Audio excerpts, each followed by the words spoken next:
사역 가운데 계시는 일본의 로고스 라이프 교회에서 사역하고 계시는 우리 지영호 목사님을 위해서 특별히 기도해 주시고 오늘 예배 가운데 하나님의 은혜가 있기를 위해서 중보해 주시기 바랍니다. 우리 이 모든 기도의 제목을 모아서 우리 함께 합심하여서 기도하겠습니다.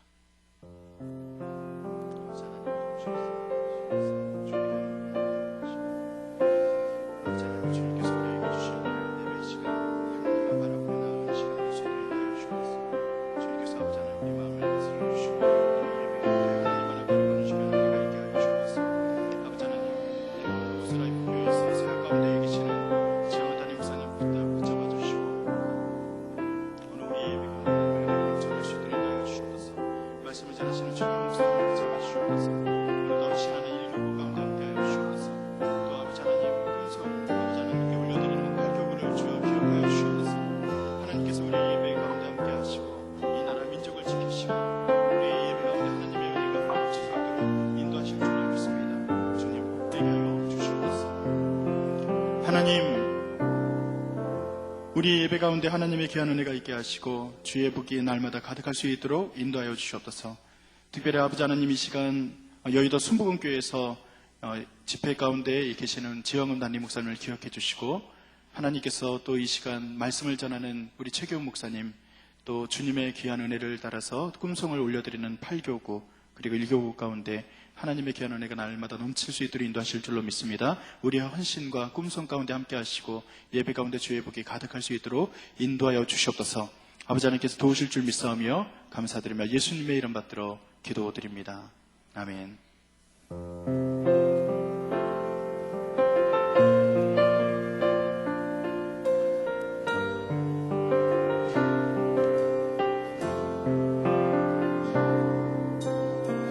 세상은 들리고 사람들은 변하여도 나는 주를 섬기리. 주님의 사랑은 영원히 변하지 않네. 나는 주를 신뢰해. 오직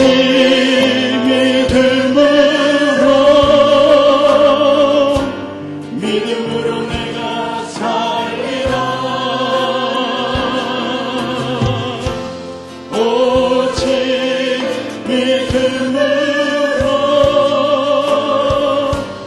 믿음으로 내가 살리라. 믿음은 들리고 사람들 주를 떠나도 나는 주를 섬기리. 주님의 나라는 영원히 쇠하지 않네. 나는 주를 신뢰해. 오직 믿음으로 내가 살리라. 오직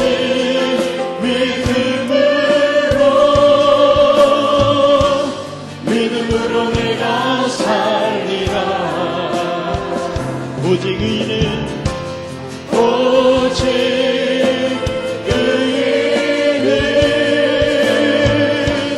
믿음으로 말미암아 살리라. 오직 의인은 믿음으로 말미암아 살리라. 우리 2절 다시 한번 찬양합니다. 믿음은 들리고 사람들 주를 떠나도 나는 주를 섬기리. 주님의 나라는 영원히 쇠하지 않네. 나는 주를 신뢰해. 우리가 오직 믿음으로 주님 앞에 나아갑니다. 오직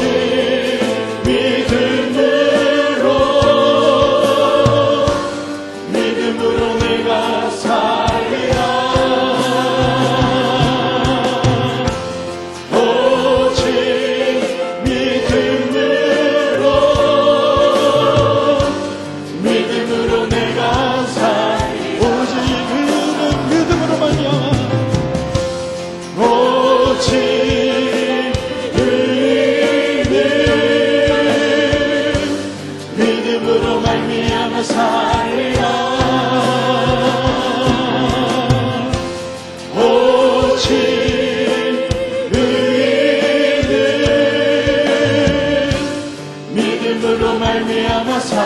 우리의 목소리로 오직 의인은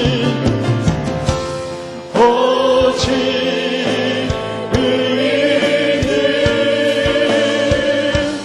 믿음으로 말미암아 살리라. 오직 의인은 믿음으로 말미암아 우리 다시 한번 오직 의인은 믿음으로 말미암아 살리라 고백합니다. 오직 의인은 믿음으로 말미암아 살리라. 하나님 오직 의인은 오직 의인은 믿음으로 말미암아 살리라.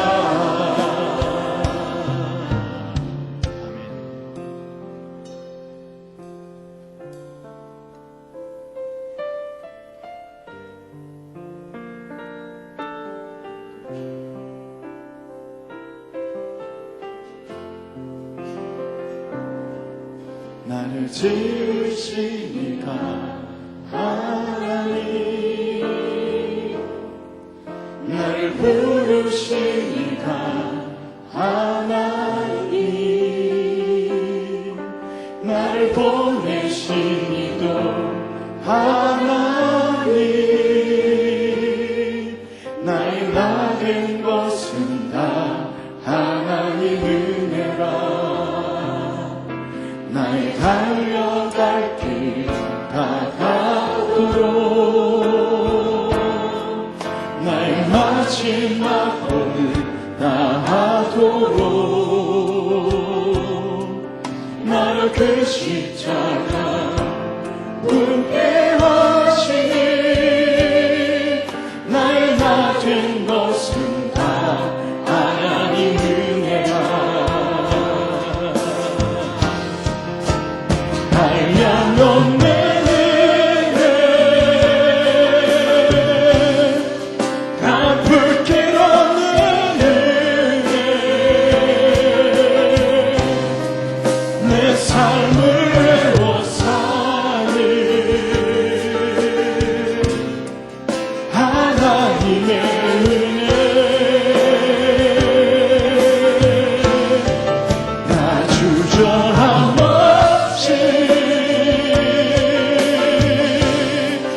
그 땅을 밟아도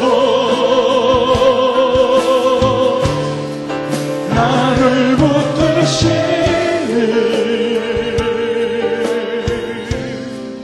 하나님의 은혜. 우리 다시 한번 고백합니다. 나를 지으시니가 하나님, 나를 지으시니가 하나님, 나를 부르시니가 나를 부르시니가 하나님, 나를 보내시니도 나를 보내시니도 하나님, 나의 나 된 것은 다 하나님 은혜라. 나의 달려갈 길 다가도 나의 마지막 호흡 다도록 나의 마지막 호흡 다하도록 나로 그 십자가 굳게 하시니 나의 나 된 것은 다 하나님 은혜라. 그 한량없는 은혜를 찬양합니다. 한량없는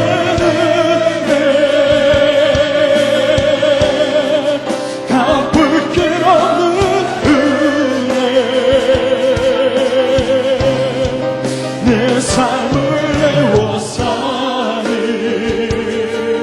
하나님 그네 하나님의 은혜 나 주저함 없이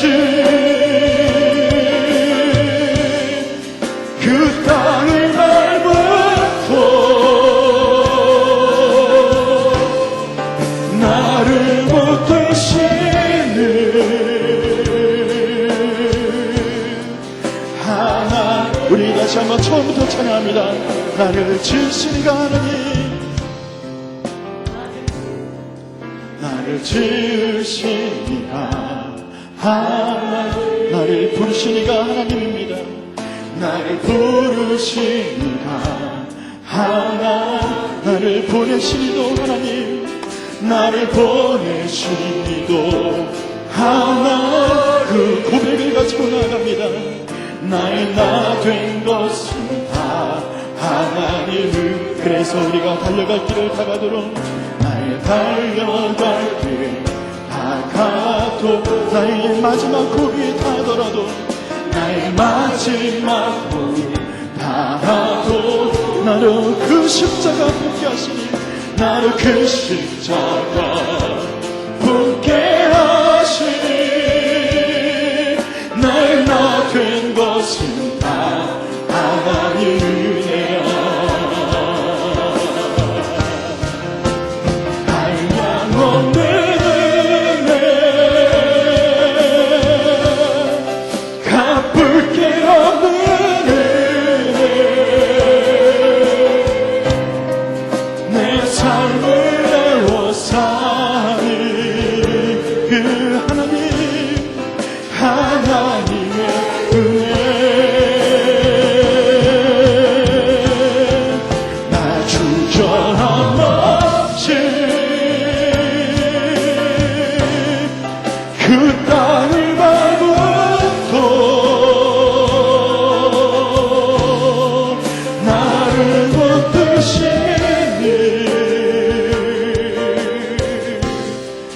하나님, 우리 마음을 다해서 한량없는 주님의 그 은혜를 찬양합니다. 한량없는 은혜, 갚을 길 없는 은혜, 내 삶을 내어 사니 아버지 하나님, 하나님의 은혜.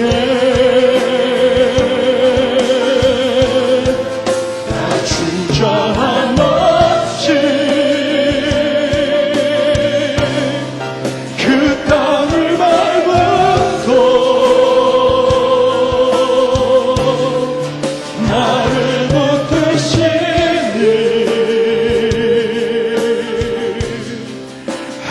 우리 마음을 모아서 다시 한번 그 한량없는 은혜를 찬양하며 나갑니다. 한량없는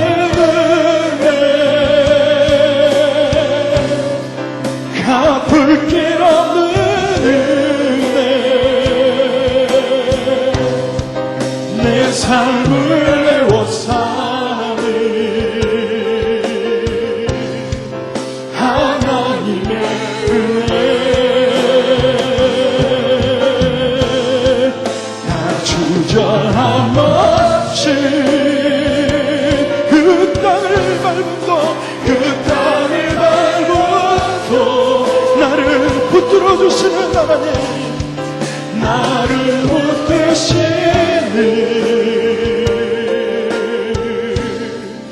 하나님의 나를 붙드시는,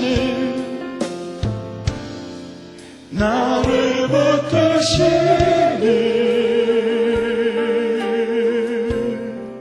하나님의 은혜.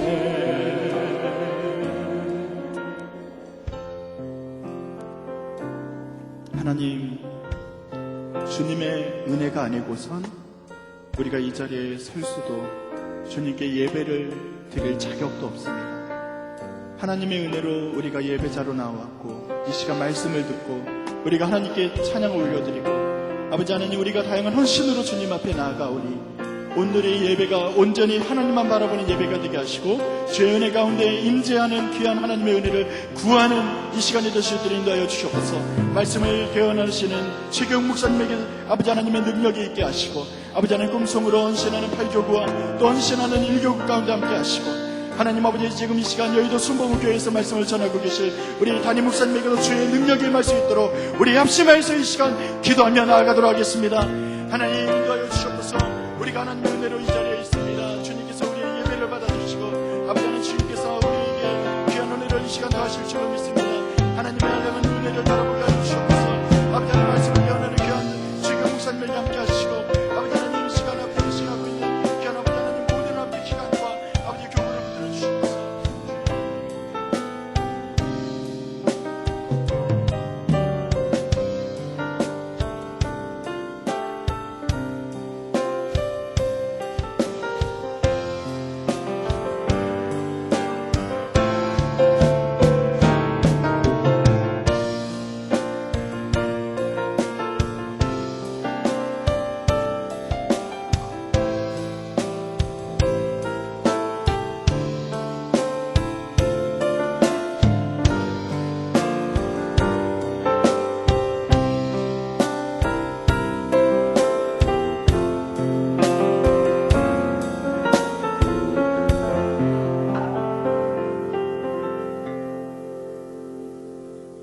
할렐루야. 사랑의 주님께 영원한 생명을 주신 주님께 감사를 드립니다.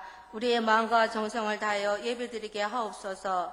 하루하루 감당해야 할 모든 일에 우리의 방법을 포기하고 주님 앞에 내려놓게 하옵소서. 마음의 모든 미움과 시기와 질투를 버리게 하옵시고 앞서 인도하시는 주님을 믿고 따르며 우리의 입술에 지혜를 말하며 마음에 하나님을 법을 두게 하옵소서. 교회의 머리 되신 주님, 하나님의 사랑과 계획 안에 세우신 성락교회를 축복하시고 하나님의 기준에서 하나님의 도리, 말씀의 반석에 서며 요동치 않는 교회, 성령님의 역사심 속에 예수님의 사랑을 전하는 교회 되게 하여 주옵소서. 동서남북 교구 사역을 축복하여 주시고 성령 하나님 안에서 일교구가 하나 되게 하시며 각자 받은 바 직분에 따라 협력하여 진실하고 성실하게 섬기는 하나님을 기쁘시게 하는 일교구가 되도록 축복하여 주옵소서. 담임 목사님과 부목사님에게 영과 육의 강건의 복 더하여 주사 새 힘과 새 영으로 충만케 하시고 주님 은혜 안에서 진리의 말씀을 전하게 하옵소서.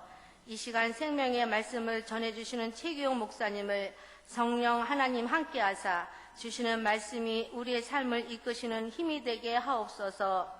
예배를 돕는 찬양대와 섬기는 손길을 기억하옵시며 이 시간 드리는 예배를 기뻐 받아주시고 모든 이에게 풍성한 하나님의 은혜가 함께 하시기를 간구합니다. 이 모든 것을 예수님의 거룩하신 이름으로 기도드립니다. 아멘.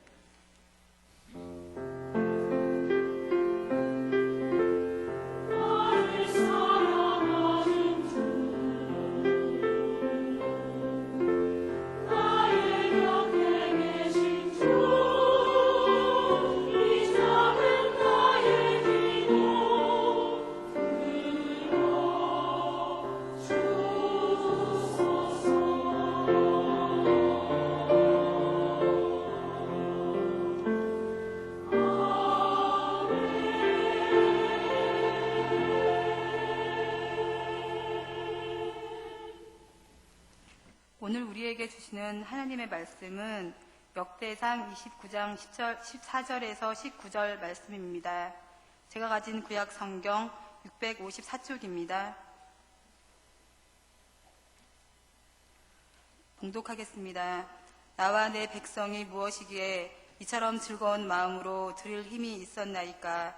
모든 것이 주께로 말미암아 싸우니 우리가 주의 손에서 받은 것으로 주께 드렸을 뿐이니이다. 우리는 우리 조상들과 같이 주님 앞에서 이방 나그네와 거류민들이라. 세상에 있는 날이 그림자 같아서 희망이 없나이다. 우리 하나님 여호와여, 우리가 주의 거룩한 이름을 위하여 성전을 건축하려고 미리 저축한 이 모든 물건이 다 주의 손에서 왔사오니 다 주의 것이니이다. 나의 하나님이여, 주께서 마음을 감찰하시고 정직을 기뻐하시는 줄을 내가 아나이다. 내가 정직한 마음으로 이 모든 것을 즐거이 드렸사오며 이제 내가 또 여기 있는 주의 백성이 주께 자원하여 드리는 것을 보오니 심히 기쁘도소이다. 우리 조상들 아브라함과 이삭과 이스라엘의 하나님 여호와여, 주께서 이것을 주의 백성의 심중에 영원히 두어 생각하게 하시고 그 마음을 준비하여 주께로 돌아오게 하시오며 또 내 아들 솔로몬에게 정성된 마음을 주사 주의 계명과 권명과 율례를 지켜 이 모든 일을 행하게 하시고 내가 위하여 준비한 것으로 성전을 건축하게 하옵소서 하였더라. 아멘.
하나님 말씀의 거룩한 믿으심으로 그리스도인의 삶과 세계를 변화시킨다.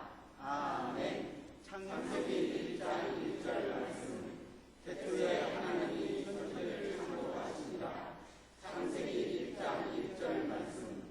창세기 12장 2절 말씀. 내가 너로 큰 민족을 이루고 내게 복을 주어 내 이름을 창대하게 하리니 너는 복이 될지라. 창세기 12장 2절 말씀. 창세기 49장 22절 말씀. 요셉은 무성한 가지 곧 생명의 유망한 가지라. 그 가지가 담을 이루었도다. 창세기 49장 22절 말씀. 여호수아 1장 8절 말씀. 이 율법책을 내 입에서 떠나지 말게 하며 주야로 그것을 묵상하여 그 안에 기록된 대로 다 지켜 행하라. 그리하면 내 일이 평탄하게 될 것이며 내가 형통하리라. 여호수아 1장 8절 말씀. 시편 128편 1절부터 3절 말씀. 여호와를 경외하며 그의 일을 밟은 자마다 복이 이루다. 내가 내 손이 수고한 대로 먹을 것이다. 내가 복되고 형통하리로다. 내 안방에 있는 내 아내는 결실한 포도나무 같으며 내 시차에 흘러앉은 자식들은 어린 감람나무 같으리로다. 시편 128편 1절부터 3절 말씀. 말라기 3장 12절 말씀. 너희 땅이 아름다워짐으로 모든 이방인들이 너희를 복되다 하리라. 만군의 여호와의 말이니라. 말라기 3장 12절 말씀. 마태복음 1장 23절 말씀. 보라, 너희가 잉태하여 아들을 낳을 것이요 그의 이름을 임마누엘이라 하리라 하셨으니 이를 번역한즉 하나님이 우리와 함께 계시다 하니라. 마태복음 1장 23절 말씀. 요한복음 10장 9절 말씀. 내가 본이니 누구든지 나로 말미암아 들어가면 구원을 받고 또는 들어가며 나오며 복을 얻으리라. 요한복음 10장 9절 말씀. 로마서 8장 28절 말씀. 우리가 알거니와 하나님을 사랑하는 자 곧 그의 뜻대로 부르심을 입은 자들에게는 모든 것이 합력하여 선을 이루니라. 로마서 8장 28절 말씀. 빌립보서 4장 19절 말씀. 나의 하나님이 그리스도 예수 안에서 영광 가운데 그 풍성한 대로 너희 모든 쓸 것을 채우시리라. 빌립보서 4장 19절 말씀. 골로새서 1장 6절 말씀. 이 복음이 이미 너희에게 이르매 너희가 듣고 참으로 하나님의 은혜를 깨달았나이다. 너희 중에서와 같이 또한 온 천하에서도 열매를 맺어 자라는도다. 골로새서 1장 6절 말씀. 요한계시록 22장 1절 2절 말씀. 또 수정같이 밝은 생명수의 강을 내게 오느니 하나님과 어린 양의 보좌로부터 나와서 길 가운데로 흐르더라. 강 가운데 생명나무가 있어 12가지 열매를 맺되 달마다 그 열매를 맺고 그 나무 잎사귀들은 만국을 시하기 위하여 있더라. 요한계시록 22장 1절 2절 말씀. 아멘. 새벽 공개.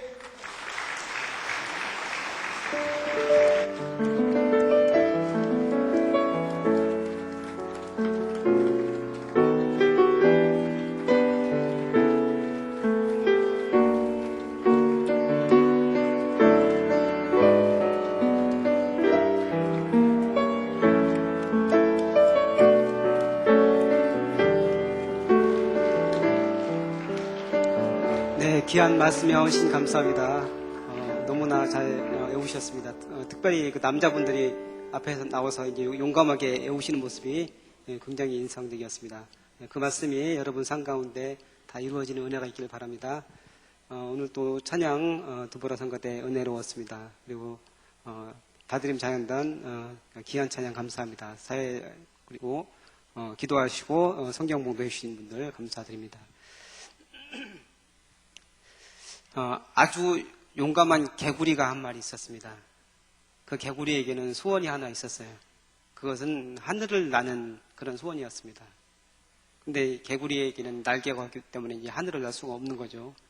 근데 이제 그 개구리는 그 소원을 이루기 위해서 자기가 할 수 있는 모든 것을 하나씩 다 해봤습니다. 움츠렸다가 팔짝 뛰면서 몸을 쫙 펴가지고 최대한 날아볼 수 있도록 하기도 하고, 높은 곳에 올라가서 뛰어내려 보기도 하고, 여러 가지 시도를 했는데 이제 하늘을 나는 것은 도저히 이제 안 되는 그런 꿈이었죠. 근데 그러다가 그 개구리에게 기가 막힌 생각이 하나가 떠올랐어요. 저 하늘에 있는 독수리를 한번 활용해 보면 내가 날 수 있을지도 모르겠다 생각해가지고 그 독수리에게 찾아갔어요. 그래서 이제 얘기를 합니다. 야, 독수리야, 내가 하늘을 날고 싶은데 네가 날 도와주면 내가 날 수 있을 것 같거든. 도와줄 수 있겠니? 독수리는 그 얘기를 듣고 나서 기가 막혔습니다. 이 한입거리도 안 되는 개구리가 와가지고 자기한테 와서 자기를 이제 도와달라고 이렇게 하니까. 근데 용기가 가상해서 이제 물어봤습니다. 그래, 어떻게 내가 도와줄까? 내가 이 막대기를 입에 물고 있기만 하면 돼. 나는 그러면 내가 그 반대쪽을 물고 있으면은 네가 날면은 나도 날 수 있으니까 그러면 될 거야. 그래? 뭐 그 정도야 어려울 것 없지. 근데 하늘로 높이 올라가면은 위험할 수 있으니까 절대로 여기서 입을 떼면 안 돼. 알았어. 걱정 말고 올라가기만 해. 그래서 이제 드디어 독수리의 도움으로 개구리가 하늘을 납니다. 점점 올라가면서 신기한 세상이 보이기 시작합니다. 점점 이제 땅이 점점 멀어지면서 하늘을 정말 나는 거예요. 너무너무 막 신기하고 그런 거예요. 근데 그거를 밑에서 보던 개구리들이 난리가 났습니다. 와, 저 개구리 정말 대단하다. 어떻게 저렇게 하늘을 날 수 있지? 우리가 알고 있던 그 개구리 맞아? 어떻게 개구리가 하늘을 날아? 자기들끼리 이렇게 막 얘기를 하는 거예요. 와, 너무 부럽다. 어떻게 하면 저렇게 하늘을 날 수 있을까? 근데 그때 어떤 개구리 한 마리가 갑자기 짠 나타나더니 그 다른 개구리들에게 큰 소리로 얘기하는 거예요. 저 개구리가 어떻게 하늘을 날 수 있었던지 알아? 바로 나 때문이야. 이렇게 얘기를 하는 거예요. 그러니까 다른 개구리들이 다 그 개구리한테 몰려들어가지고 나도 좀 하늘을 날 수 있게 나 좀 도와줘 하면서 많은 개구리들이 얘기하는 개구리에게 모여들기 시작했습니다. 근데 가만히 하늘에서 날고 있던 개구리가 밑에를 보니까 기가 막히거든요. 아니, 내가 어떻게 해서 지금 하늘을 날고 있는데 엉뚱한 저 사기꾼 같은 놈이 자기한테 와가지고 그렇게 생각을 한 거예요. 근데 밑에는 좀 보니까 점점 더 많은 개구리들이 그 사기꾼 개구리한테 몰려들고 이제는 하늘을 쳐다보지도 않는 거예요. 그래가지고 이게 막 속이 부글부글 끓어오는데 도저히 참을 수가 없는 거예요. 그래서 그 개구리가 이제 순간적으로 한마디를 했어요. 내가 어떻게 되었을까요?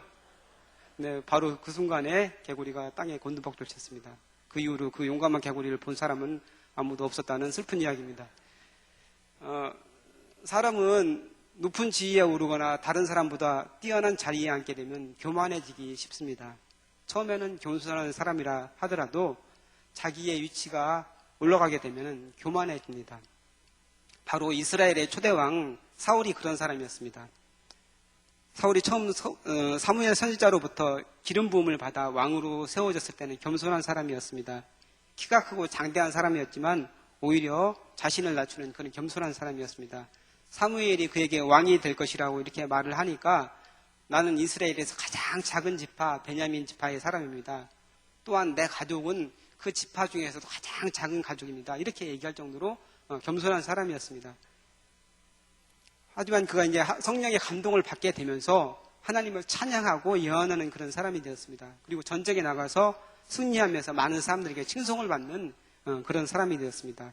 그대로 잘만 유지했으면 정말 훌륭한 이스라엘의 왕으로 초대 왕으로 기억되었을 겁니다. 하지만 점점 인기가 올라가면서 또 이제 왕으로서의 권력의 맛을 알아가면서 그는 변하기 시작했습니다. 하나님의 은혜로 이스라엘의 왕이 되었지만 이제는 자기가 드러나기 시작한 거예요. 전쟁에서 이기자 자기 이름을 알리는 그런 기념비를 세우게 됩니다.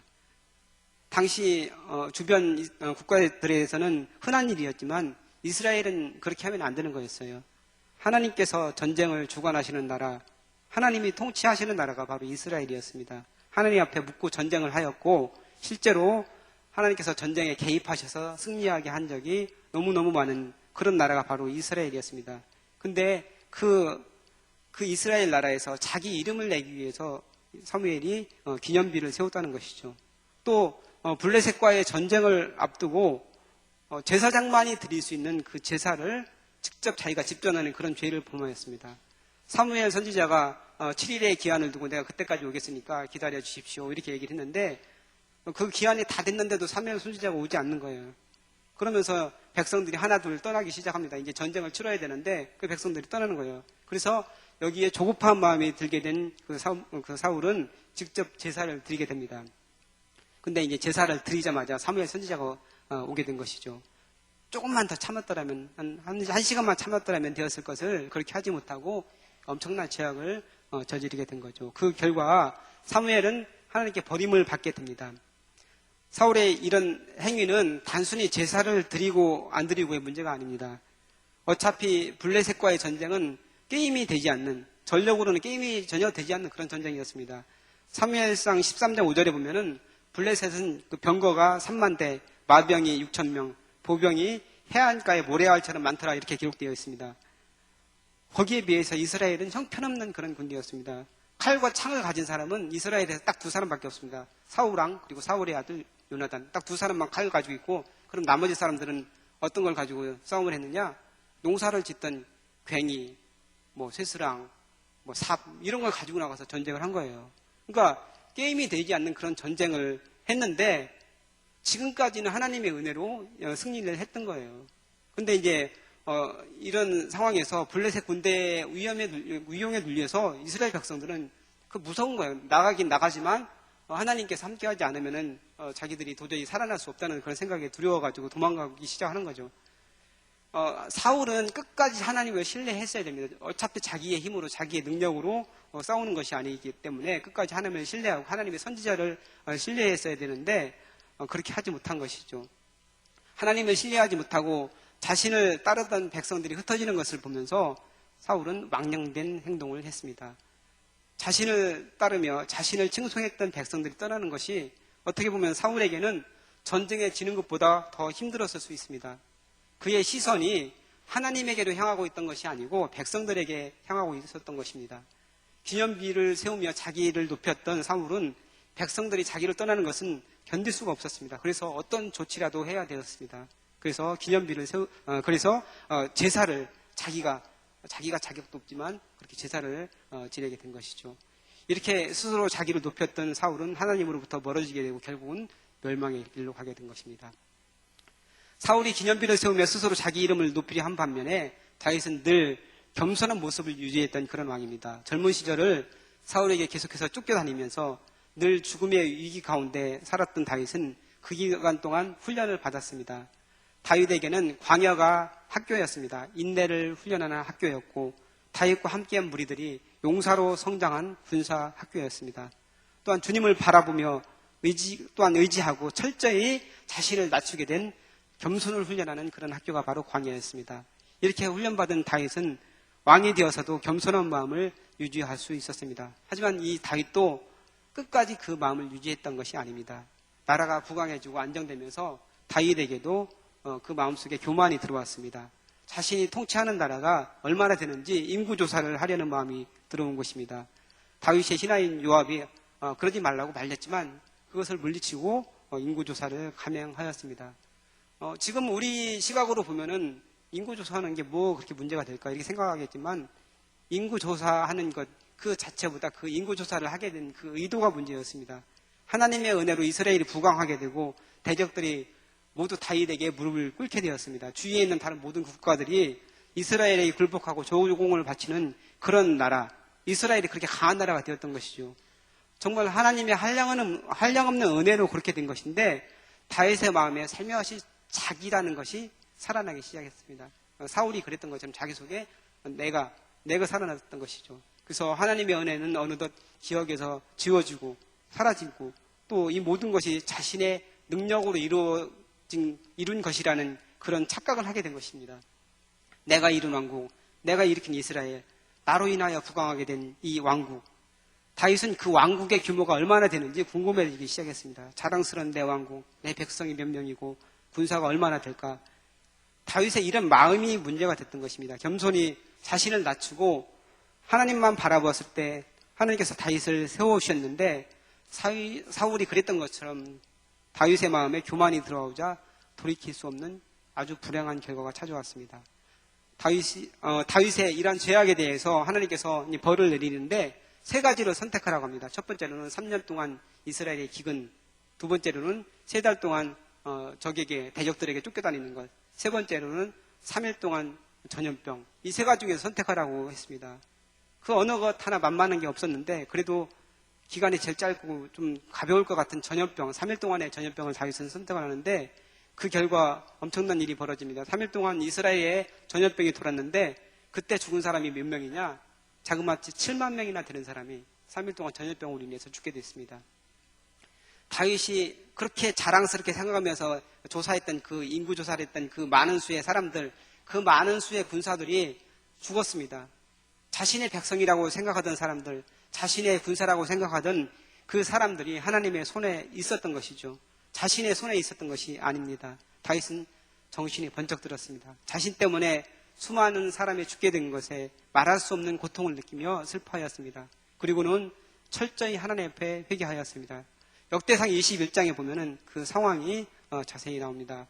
장로들과 더불어서 죄를 뒤집어쓰고 다윗이 해결하였다고 얘기하고 있습니다. 그리고 갓 선지자가 하나님의 명령을 받아서 얘기를 해서 여부스 사람 오르난의 타작마당에서 하나님께 제사를 드리도록 하였습니다.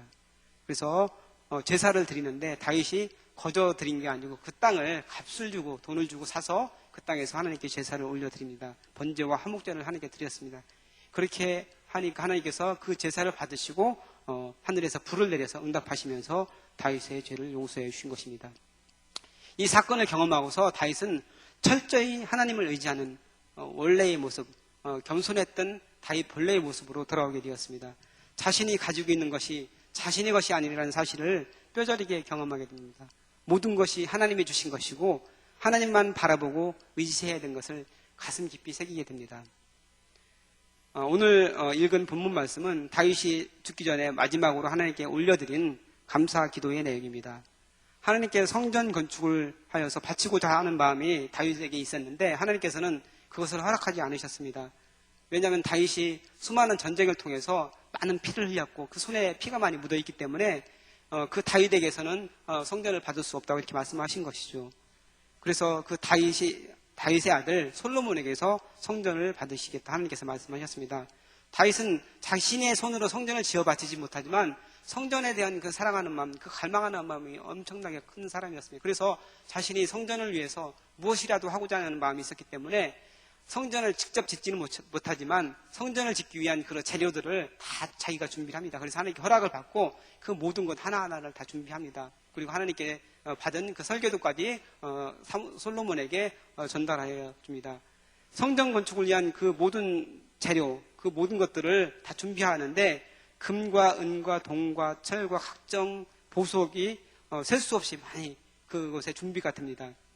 그리고 거기에 더하여서 오빌의 금 3,000달란트와 수는 7,000달란트를 더하여 하나님께 드렸다고 오늘 성경에 보면 나와 있습니다. 여기서 오빌의 금이라는 것은 그 당시 가장 그 금이 나는 지역에서 순수한 금, 그러니까 순도 높은 금을 만드는 지역이 바로 오빌이라는 지역인데 거기서 난 아주 좋은 금이라는 얘기예요. 근데 그 금을 가지고 어떻게 하려고 바쳤느냐? 성전 벽을 바르기 위해서, 성전 벽에 입히기 위해서, 그러니까 조그만 양의 금을 가지고는 성전 벽을 입힐 수 없잖아요. 그래서 엄청난 양의 금을 드렸는데 무려 3,000달란트라는 그런 양을 하나님께 드린 것이죠. 근데 뭐 우리가 3,000달란트는 얼마가 되는지 개념이 잘 안 오잖아요. 그래서 이제 제가 찾아봤는데 1달란트가 중량이 얼마나 되느냐? 이제 뭐 나라마다 다르고 뭐 시기적으로도 다르고 한데 뭐 대략 한 34kg 정도라고 합니다. 이제 1달란트가. 그러니까 금 1달란트면 34kg의 금인 거예요. 그래서 제가 인터넷으로 현재 금값이 얼마나 되는지 한번 찾아봤는데 1kg짜리 이제 골드바 하나가 가격이 대략 한 5,500만 원 정도 하더라고요. 그러니까 5,500만 원 곱하기 34 하니까 지금 돈으로 환산하면은 18억 7천만 원. 그러니까 1달란트, 금 1달란트가 18억 7천만 원 정도가 된다는 거예요. 그러면은 그게 1달란트가 아니고 3,000달란트를 들였으니까 얼마입니까? 계산을 해보니까 약 5조 6천억 원 정도 가치가 있는 엄청난 양의 금을 드린 거예요. 한 사람이 5조가 넘는 그런 금액을 하나님께 드린 거죠. 이 어마어마한 양의 이제 금을 재물을 하나님께 드렸는데 이것을 보고 이스라엘 백성들이 감동을 한 거야. 왕이 저렇게 드리는데 우리도 드려야지 해가지고 얼마를 드리냐면은 금 5,000달란트를 하나님께 드렸어요. 그러니까 이스라엘 백성 전체가 드린 금액이 금 5,000달란트고 다윗 혼자서 드린 금액이 금 3,000달란트니까 다윗이 얼마나 많은 것을 하나님께 드렸는지를 알 수 있는 것이죠. 그러니까 이렇게 엄청난 양을 하나님께 드리고 또 백성들이 또 더불어서 하나님께 드리니까 그것을 보고서 감격에 겨워서 하나님께 감사 기도를 올린 거예요. 정말 자신이 하나님께 드릴 수 있었던 것도 감사한데 백성들이 전하는 마음으로 또 즐거이 하나님께 드렸다는 그런 고백을 보고 너무나 감사해서 하나님께 감사 기도를 한 것이죠. 근데 오늘 다윗의 기도를 보면은 그 내용에 놀라운 고백이 담겨 있는 것을 알 수 있습니다. 이 기도를 통해서 다윗은 두 가지를 하나님 앞에 고백합니다. 이제 먼저 다윗은 자신과 이스라엘 백성이 무엇이기에 이런 은혜를 주시나이까 이렇게 고백을 합니까? 우리가 무엇이기에, 내가 무엇이기에, 우리 백성이 무엇이기에 이렇게 은혜를 주십니까? 고백을 합니다. 다윗은 40년 동안 이스라엘의 왕으로 있었습니다. 초대왕 사울이 왕으로 기름 부음 받은 이후에 처음에는 겸손했지만 나중에는 교만해지면서 자신의 왕으로서의 세계 전체를 자기 왕권을 지키는데 혈안이 되었던 것에 비하면 다윗은 그런 사람이 아니었습니다. 몇 번의 위기가 있긴 했지만 철저하게 회개하고 하나님의 은혜를 구하는 사람으로 남았습니다. 그리고 오랜 세월을 건자해 있었지만 마지막까지 철저히 자신을 낮추는 그런 겸손한 사람으로 남아 있었습니다. 다윗은 자신의 젊은 시절을 기억하는 그런 사람이었습니다. 젊은 시절에 비천하고 인정받지 못했던 그런 시절을 기억했던 그런 사람입니다. 다윗은 그 출신이 베들레헴이라는 작은 마을 출신입니다. 거기서도 이새라는 사람의 8번째 아들입니다. 그 이스라엘도 우리나라처럼 가부장적인 그런 배경을 가지고 있었기 때문에 장자에게 모든 고난이 많이 있고 나머지는 내려가서 이제 고난이 없어지는데 그 아들이 8명이나 됐는데 그 중에서 8번째니까 얼마나 집안에서 이제 천시를 받았겠어요. 인정받지 못한 사람이 바로 다윗이었다는 것이죠. 그래서 사무엘 선지자가 이새의 아들 중에서 이스라엘의 두 번째 왕으로 선택하기 위해서 갔을 때 이새가 다윗은 부르지도 않았어요. 7명의 아들들은 다 사무엘 앞에 보여주면서 그들 사무엘 선지자 앞을 지나가게 했지만 다윗은 그냥 양을 치는 자리에 그냥 내버려 뒀던 것이죠. 그렇게 중요하고 중대한 집안에 중요한 사건, 중요한 일이 있었는데 그때 부르지도 않을 정도로 집안에서 무시를 받고 천대받던 그런 사람이 바로 다윗이었다는 것이죠.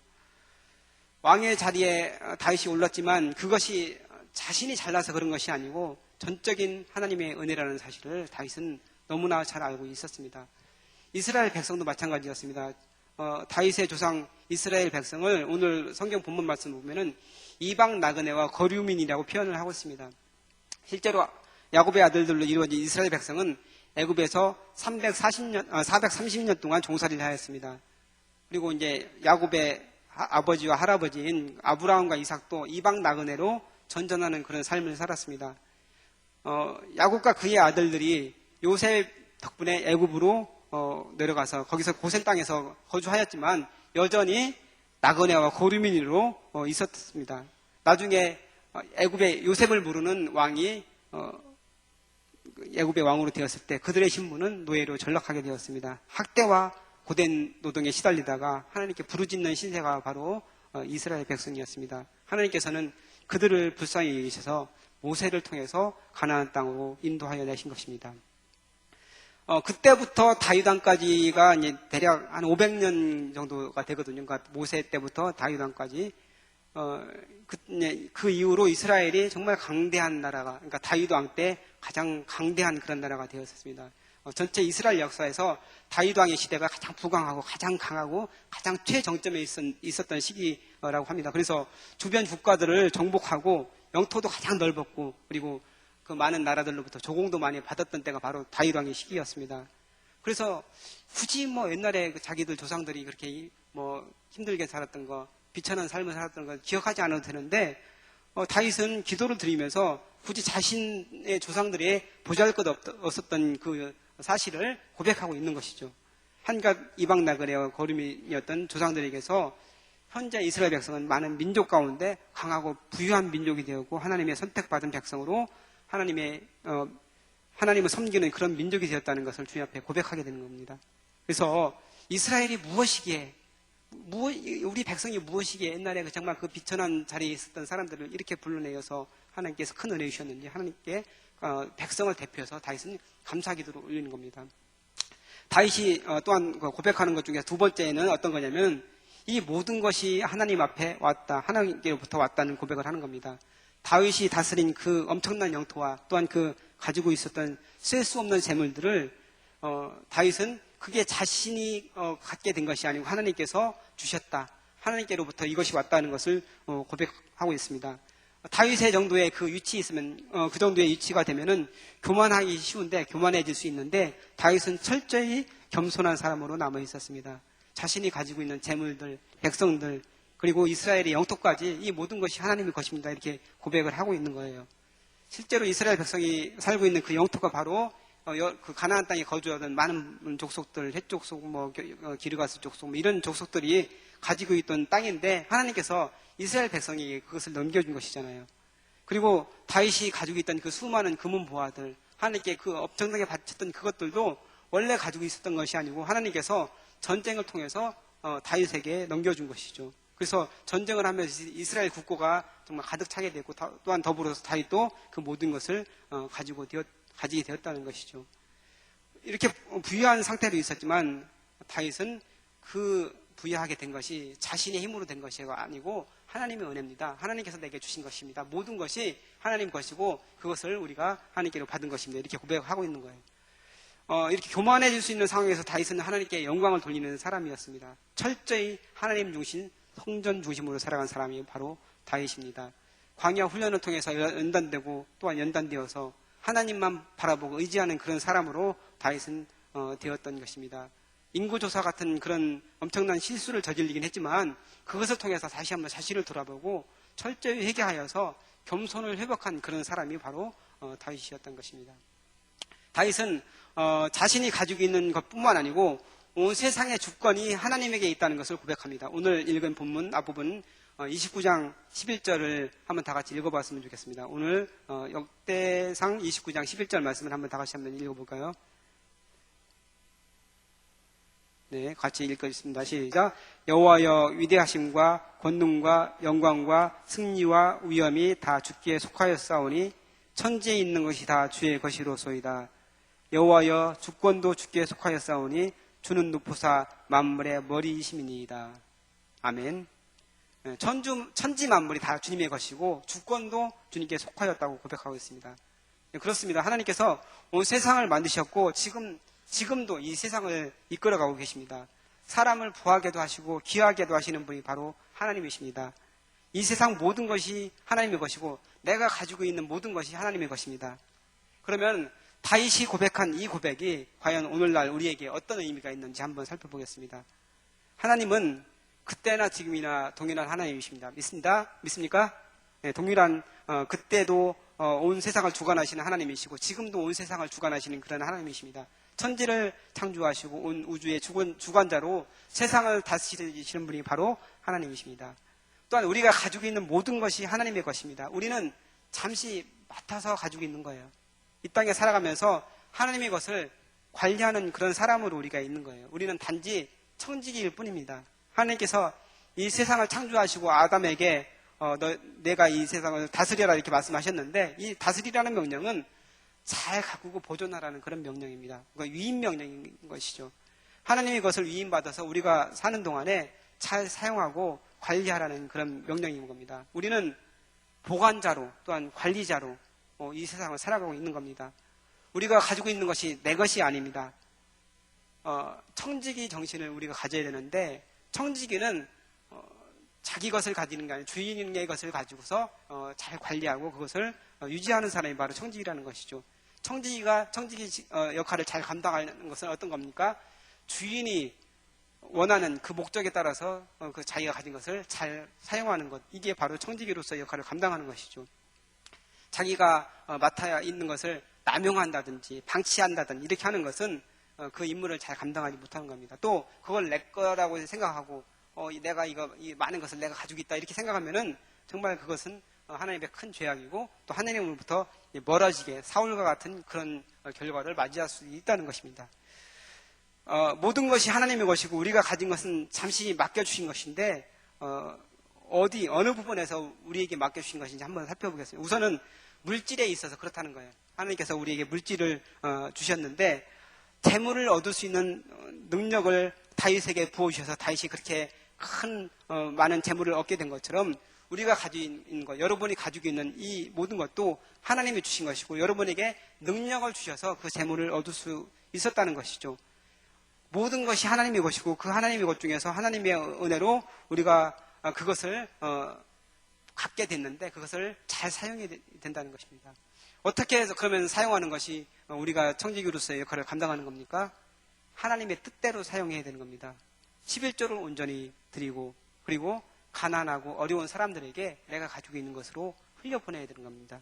이것이 하나님께서 나에게 맡겨주신 그런 사명입니다. 나를 통해서 하나님이 일을 하시는데 재물이 나를 통해서 흘러나가도록 하는 것, 이것이 바로 하나님께서 우리에게 원하시는 거라는 거죠. 근데 이 재물이 나한테 왔는데 오기까지는 왔는데 여기서 멈춰버린다면 이것은 불행이라는 것이죠. 우리 목회자들, 남자 목회자들이 어제하고 그저께 이제 목포에 있는 목포에 내려가서 거기서 전국 목회자 축구대회를 참석하고 왔어요. 뭐 전체가 다 축구를 한 건 아니고 우리 이제 강한년 목사님, 권영민 목사님이 주전으로 뛰고 우리는 가서 열심히 응원을 하다 왔거든요. 근데 아주 잘 싸웠습니다. 이제 그래서 예선에서 네 개 팀 중에서 2승 1무로 조 1위로 이제 16강에 올라가는 그런 쾌거를 거두었습니다. 비록 16강에서 아쉽게 한 점 차로 패하해서 이제 순위에 오르지는 못했지만 경기를 아주 잘했습니다. 근데 그 경기를 우리가 쭉 보면서 그 여러 가지 포지션이 있잖아요. 11명이 뛰는데 거기에서 중앙 앞쪽에서 뛰신 목사님 한 분 때문에 더 잘할 수 있는 경기를 망쳤다 이런 얘기들을 많이 했습니다. 그분이 누군지는 뭐 제가 알지 않겠는데 그 목사님에게로 공만 가면은 막 잘 흐름이 왔다가 딱 멈춰버리는 거예요. 그 목사님 공을 받으면은 바로 이제 그 목사님 바로 오른쪽에 조금만 톡 치기만 하면은 우리 권영민 목사님이 아주 공을 잘 차는데 권영민 목사님이 바로 준비해서 이제 찬스가 만들어질 수 있는데 굳이 딱 잡아서 뒤로 돌아가지고 막 제끼고 막 이렇게 하는 거예요.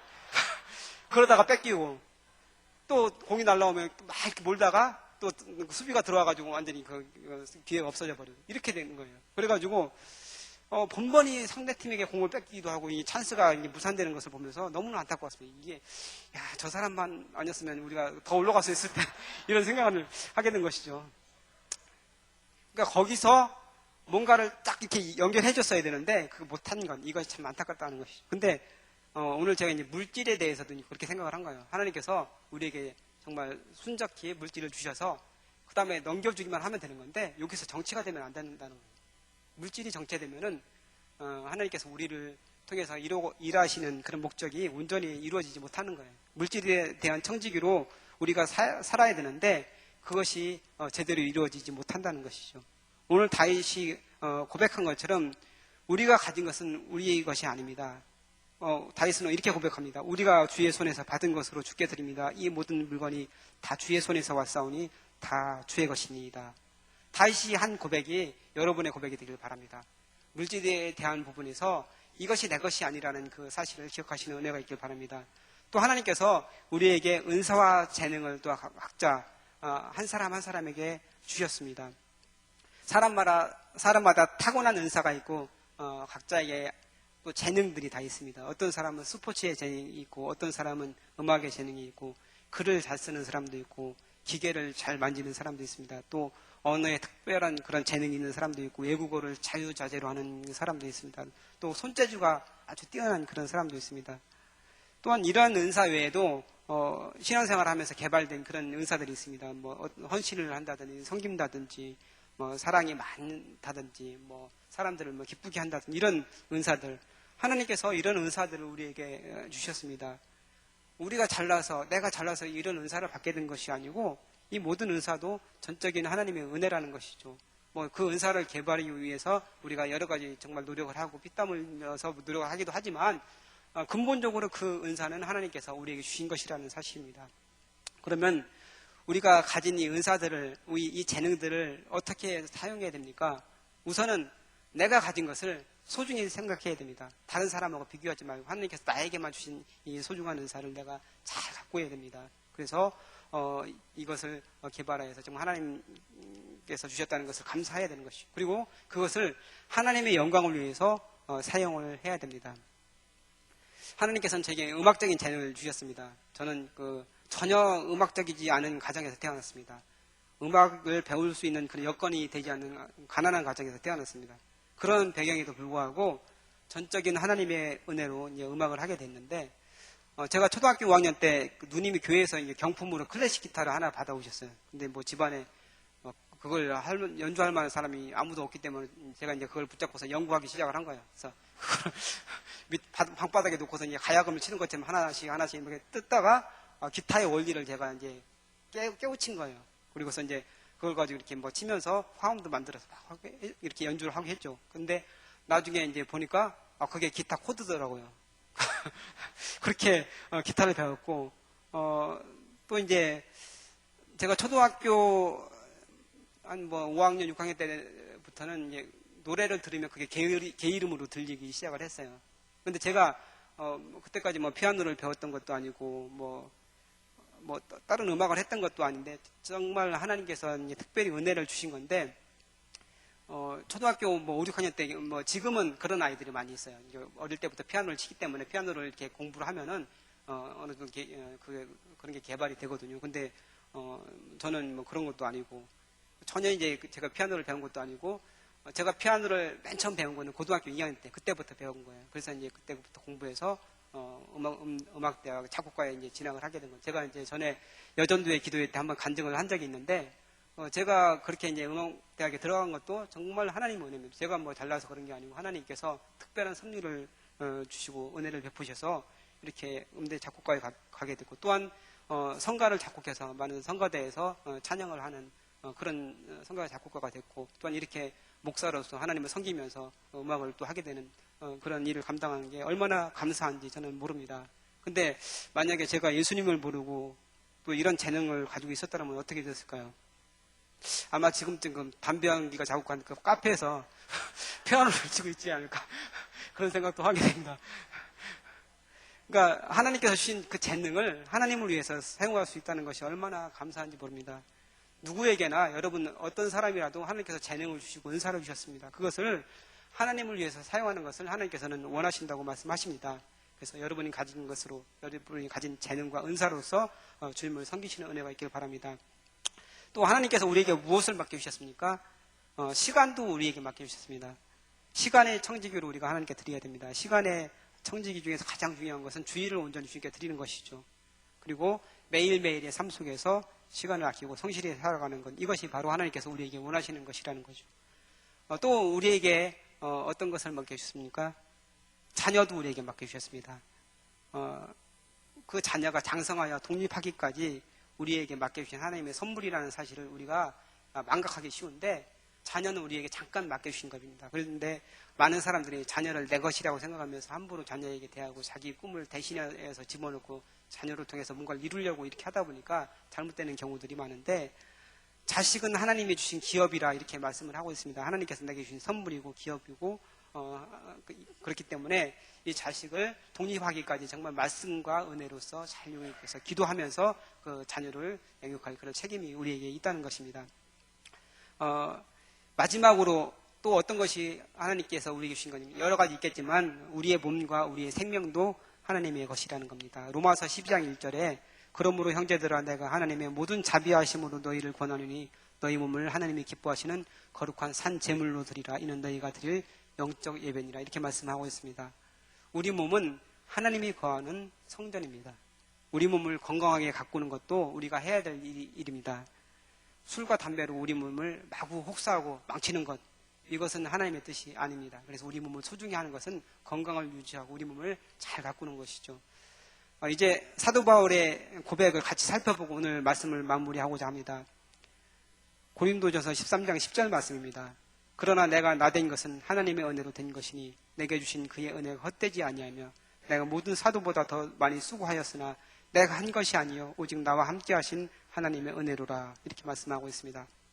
사도 바울은 하나님의 특별하신 섭리로 이방의 사도로 부름을 받았습니다. 처음에는 그리스도인을 박해하고 죽이는 그런 일에 앞장섰던 사도 바울이지만 하나님의 은혜로, 하나님의 전적인 은혜로 복음을 전하는 그런 사람으로 변화가 된 것입니다. 하나님을 만나기 전에는 이 사도 바울은 너무나 잘난 사람이었어요. 집안도 좋고 가문도 좋고 똑똑하고, 그러니까 유대인 중에 유대인이요, 베냐민 집하고 그 다음에 가마리엘 문화에서 공부했다는 사도 바울의 양력은 지금으로 말하면 명문 가문에서 태어나서 서울대를 졸업하고 미국 하버드 나오고 이렇게 막 정말 잘 나가는 그런 사람인 거예요. 그런데 이 모든 것을 하나님의 복음을 위해서는 배설물을 이겼다 사도 바울은 고백합니다.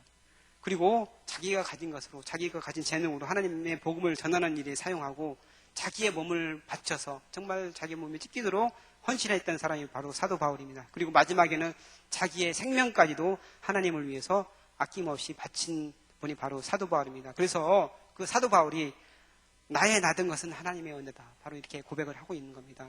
오늘 다드림 찬양대가 하나님께 올려드리는 하나님의 은혜라는 찬양, 너무나 유명한 찬양인데 저도 오늘 부르면서 많이 감동을 받았습니다. 조은하 선교사가 가사를 썼고 작곡가 신상호 씨가 만든 곡인데 그 찬양의 가사를 한번 제가 읽으면서 살펴보도록 하겠습니다. 나를 지으신 분이 하나님, 나를 부르신 이가 하나님이십니다. 나를 보내신 이도 하나님이십니다. 나의 달려갈 길 다가도록, 마지막 호흡 다하도록 그 십자가를 품게 하신 분이 바로 하나님이십니다. 나의 나된 것은 다 하나님의 은혜입니다. 한량없는 은혜, 갚을 길 없는 은혜, 나를 에워싸는 하나님의 은혜, 나 주저함없이 그 땅을 밟음도 나를 붙드시는 하나님의 은혜입니다. 여러분, 우리가 가진 것, 우리의 모든 재능, 재물, 시간, 자녀, 생명까지도 우리 것이 아닙니다. 하나님께서 주신 겁니다. 다윗이 수많은 재물을 드리고도 하나님께 영광과 감사를 드린 것은 그 주인이 누구인지를 알았기 때문입니다. 우리가 이 세상을 살아갈 때 우리의 주인은 분명합니다. 하나님이십니다. 그 하나님이 우리를 붙드시고 우리를 세우시고 우리를 사용하십니다.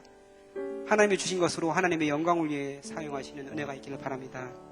마지막 호흡 다하도록 주님의 십자가를 품고 하나님의 영광을 위해 살아가는 여러분 되시길 바랍니다. 다 같이 하나님의 은혜 찬양하도록 하겠습니다.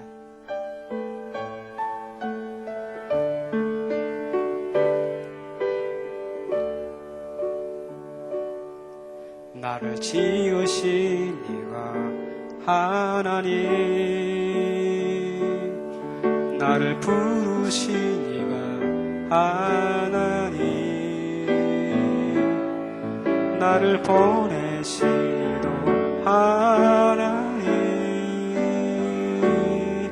나의 나된 것은 다 하나님 은혜라. 나의 달려갈 길 다가도록 나의 마지막 다하도록 나로 그 십자가 품게 하시니 나의 나된 것은 다 하나님 은혜라. 한량없는 갚을 길 없는 은혜, 내 삶을 에워싸는 하나님의 은혜, 나 주저함 없이 그 땅을 밟음도 나를 붙드시는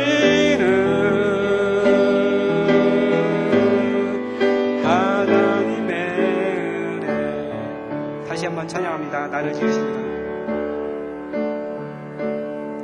나를 지으신 이가 하나님, 나를 부르신 이가 하나님, 나를 보내신 이도 하나님, 나의 나 된 것은 다 하나님 은혜라. 달려갈 길 다 가도록 나의 마지막을 다 하도록 나로 그 십자가 품게 하시니 나의 나 된 것은 다 하나님 은혜라. 한량없는 은혜, 한량없는 은혜, 갚을 길 없는 은혜, 내 삶을 애워싸는 하나님의 은혜. 나 주저함 없이 그 땅을 밟음도 나를 붙드시는 하나님의 한량없는 은혜, 한량없는 은혜, 갚을 것 없는 은혜, 내 삶을 애워싸는 하나님의 은혜. 나 주저함 없이 그 땅을 밟음도 나를 붙드시는 하나님의 은혜. 이 시간 다 같이 기도하겠습니다. 그 모든 것이, 내가 가진 모든 것이 하나님의 은혜입니다. 하나님, 이것을 내 것이라고 착각하며 살았습니다. 하나님 용서하여 주옵소서. 내가 가진 재산과 내가 가진 재능과 내가 가진 모든 것을 하나님 주님께서 주신 것인데 내 것이라고 생각했습니다. 하나님 용서하여 주옵소서. 회개하고 또한 우리가 주님께 받은 것으로 하나님께 영광 올려드리는 귀한 삶을 살게 하여 주옵소서. 다 같이 주여 한번 크게 부르시며 기도하겠습니다. 주여! 아버지 하나님, 우리가 가진 것이, 우리가 정말 생긴 것이 무엇이 있습니까? 이 모든 것이 하나님의 은혜입니다. 다윗이 고백한 것처럼 이 모든 것이 하나님의 은혜고 하나님의 모든 것을 하나님께 드렸을 뿐이라고 고백하는 것이 우리가 마땅히 해야 될 일입니다. 지금까지 우리에게 주신 것들이 너무나 많고 우리가 받은 것들이 너무나 크고 우리가 가진 것들이 너무나 정말 감사한데 그것을 감사한 것을 생각하지 아니하고 우리가 정말 불평하며 살았던 것을 용서하여 주옵소서. 우리가 하나님의 은혜로서 주님의 백성이었고 주님의 또한 자녀로서 아버지 하나님 복을 전하는 그런 사람으로서 하나님께도 쓰임받는 사람으로 세우셨는데 우리가 그것들을 제대로 아버지 감당하지 못하고 우리가 그동안에 너무나 결혼과 되었는데 그래서 용서하여 주옵소서. 이 시간 회개합니다. 하나님, 우리에게 은혜를 불러주시고 우리에게 주님께서 주신 그 은혜 가운데 온전히 서게 하여 주옵소서. 우리가 받은 모든 것이 하나님의 것이고 내가 그것을 하나님의 영광을 위해서 사용이 된다는 것을 다시 한번 고백하고 깨닫는 시간 될 수 있도록 인도하여 주옵소서. 사랑하는 성도가 한 사람 한 사람을 이 시간 붙잡아주시고 그들의 심령 가운데 하나님을 채워 주옵소서. 주님을 깊이 만나고 주님을 깊이 알고 하나님께서 나에게 주신 그 모든 것이 아버지 하나님의 은혜라는 그 사실을 깨달아 알 수 있는 그런 믿음을 허락하여 주옵소서. 지금까지는 내 마음대로 내 몸 고집대로 살았지만 이제는 하나님을 위해서 하나님의 영광을 위해서 하나님 나라를 위해서 헌신하는 믿음의 백성들 되어질 수 있도록 주께서 축복하여 주옵소서. 이 시간 그런 백성들이 지금 중앙에 있습니다. 그들을 주님께서 축복하여 주시고 하나님 나라와 영광을 위해서 기억을 쓰임받는 믿음의 사람들 될 수 있도록 주님께서 인도하여 주옵소서. 하나님 함께하여 주옵소서. 하나님, 주님께서 주신 것을 내 것이라고 생각하며 살아왔습니다. 고백합니다. 용서하여 주옵소서. 모든 것이 하나님의 것입니다. 내가 가진 재물, 내가 가진 시간, 내가 가진 재능, 내가 가지고 있는 또한 모든 것들, 자녀까지, 내 몸과 내 모든 생명까지도 하나님께서 주신 것이고 하나님의 영광을 위해서 그것을 사용해야 되는데 내가 내 마음대로 내 고집대로 사용했음을 이 시간 고백합니다. 용서하여 주옵소서. 이제는 하나님의 사람으로서 온전히 하나님의 영광을 위해 살아가는 귀한 믿음의 백성들 되어질 수 있도록 주님께서 축복하여 주옵소서. 오늘 이후로 인생의 목적이 바뀌게 하여 주옵소서. 인생의 목적이 하나님의 영광을 위한 그런 삶으로 온전히 바뀌는 살아가는 성도들 될 수 있도록 주님께서 축복하여 주옵소서. 이제는 우리 주 예수 그리스도의 은혜와 하늘아버지의 극진하신 사랑하심과 성령의 감화감동 내주 충만 위로 역사하심이 이 시간 하나님께로 받은 모든 것이 하나님 것이라는 것을 고백하고 또한 그것을 하나님을 위해서 사용하기로 결단하고 들어가는 살아가는 믿음의 백성들 가운데 지금부터 영원히 함께 하시기를 간절히 축원하옵나이다. 아멘.